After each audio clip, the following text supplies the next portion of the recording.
Inna lillahi wa inna ilaihi raji'un. Assalamualaikum warahmatullahi wabarakatuh. Akkam jirtan ilmaan Oromoo warri har'a lubbuun jiraachuuf carraa argattan hundi keessan nageenyi Rabbii bakka jirtanitti isin bira haa jiraatu.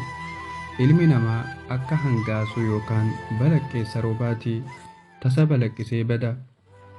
Lubbuu qabaatee namni du'a hin dhandhamne hin jiru. Garuu walduuba hafanii rahmata Rabbii waliif kadhachuun immoo kennaa addaati.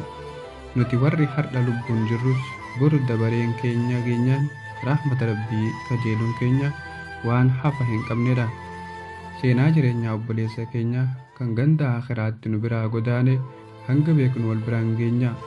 Erga dhaggeeffattan booda sheer waliif godha. Sababni isaa nama onnee keessaa rahmata qabu kan rahmata Rabbii namaaf kadhatu biraan gahuun kee ni abdatama. Maqaan isaa Hamzaa Amaan jedhama.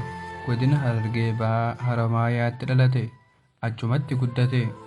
Sadarkaa barnootaa Harar Heelz Saayinsii Kolleej irraa bara 2012 eebbifame yoo ta'u, osoo biyya abbaa isaa keessa taa'ee maatii fi lammii ofii gargaaruuf carraa qabu, roorroon alagaa itti cimnaan biyya abbaa isaa keessa jiraachuu dadhabee guyyaa nagaa bal'oo keessatti wal nu haa agarsiisuu jedhee maatii ofiitti nagaa dhaammatee kara jireenya baqaatti fuula deeffate. Jiruun baqaa immoo akka ni taha jedhanii biyyaa ba'an osoo hin ta'in hunduu faallaa ta'ee akka waan ati diina lafaa taatetti mukni hundi fuula sitti guura. Biyya ormaa waan faarsan hin qabdu kan akka biyya Ijiptii baqataatti garaa jabaattu argeen beeku.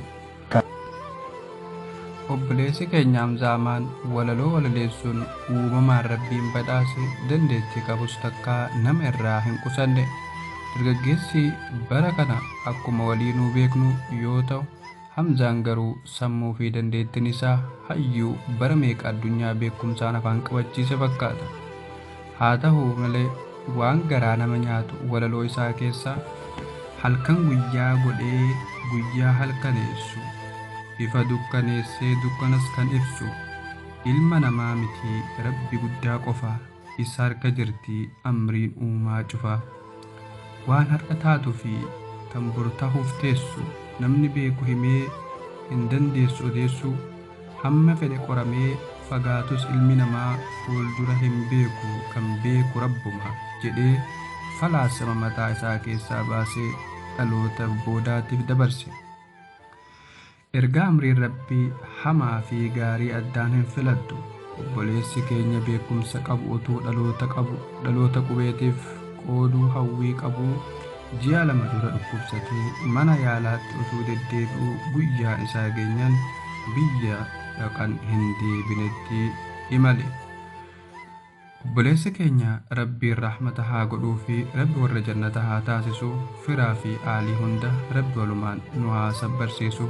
Assalaamu alaikum warahmatullaahi wabarakaatuh.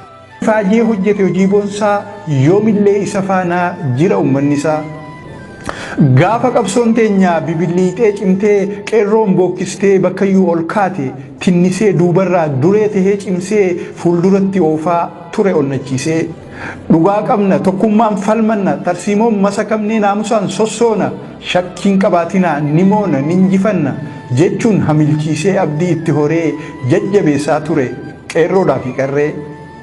Dhugaa hin haalinaa dhugaan hin haalamu namni akka isaa yoomiyyuun argamu. Gamanaaf gamasis mil'atee dubbisee ganamaaf galgalas ummata caqasee karaa irra wayyaa qoratee hubatee siyaasaa ammayyaan ormas injifate. Yeroo inni jalqabaa eegalu sochiisaa jarri arganii ciminaaf ulfinasaa jalatti siqanii laalanii akka waliin dalagu kajeelan yaadanii. Keessi isaa sabboonummaan kan guutame ilaalcha isaanii dideetiin morme itti dhaadateen eenyummaa isaatiin dhugaa itti hime osoo hin dhaamotiin. Ani of tahee jiraataadha yoomillee I am Oromo first arraa fi borullee je'eeti miidiyaa addunyaa gubbatti Oromummaan dursu.